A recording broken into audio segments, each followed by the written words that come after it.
যে বলবো আসসালামু আলাইকুম কোনো অমুসলিমকে, অথবা সে যদি আমাকে বলে আসসালামু আলাইকুম, তখন কি বলতে পারি ওয়ালাইকুম আসসালাম? একটু বুঝিয়ে বলবেন। ভাই একটা কমন প্রশ্ন করলেন যে একজন মুসলিম সে কি কোনো অমুসলিমকে বলতে পারে আসসালামু আলাইকুম, অথবা কোনো অমুসলিম বলে আসসালামু আলাইকুম, আপনি কি বলতে পারেন ওয়ালাইকুম আসসালাম? আমি এই কথাও জানি যে অনেক বিশেষজ্ঞ আছেন যারা বলে থাকেন যদি কোনো অমুসলিম আপনাকে বলে আসসালামু আলাইকুম, আপনি তখন বলবেন আলাইকুম। এই প্রশ্নের উত্তরটা বেশ কিছু হাদিসে রয়েছে, এগুলো আছে সহিহ মুসলিমে।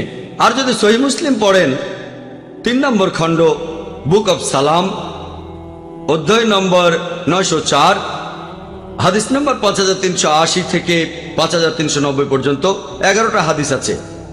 এখানে এই ধরনের ব্যাপার নিয়ে বলা হয়েছে। তবে যদি হাদিসগুলো বিশ্লেষণ করেন, প্রথম দিকের হাদিসগুলো বলছে যে যদি ইহুদিরা বলে আসসালামু আলাইকুম, আসসালামু আলাইকুম কথাটার অর্থ আপনি মৃত্যু মুখে পতিত হন।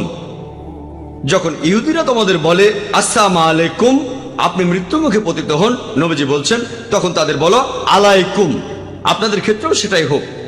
তাই এখানে আসলে বলা হয়েছে যদি কোনো অমুসলিম জেনে শুনে আপনার অশুভ কামনা করে আসসালামু আলাইকুম, শুনে হয়তো মনে হবে আসসালামু আলাইকুম, তারা আসলে বলছে আপনি মৃত্যু মুখে পতিত হন, আপনি তখন উত্তরে তাকে বলবেন আলাইকুম আপনি হোক।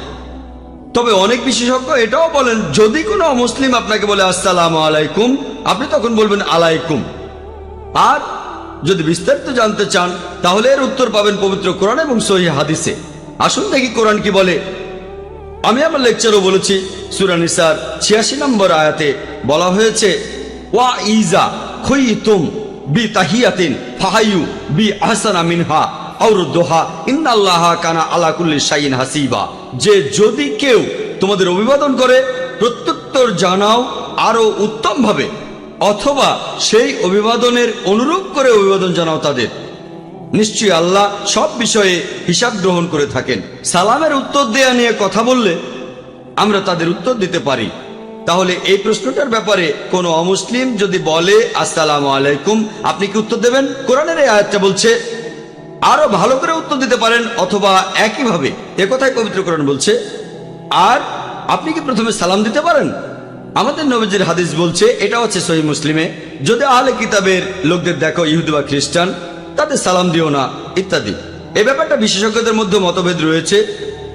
তবে যদি পবিত্র কোরআন দেখেন, কোরআন আর সহিহ হাদিস এগুলোই আমরা সবসময় অনুসরণ করব।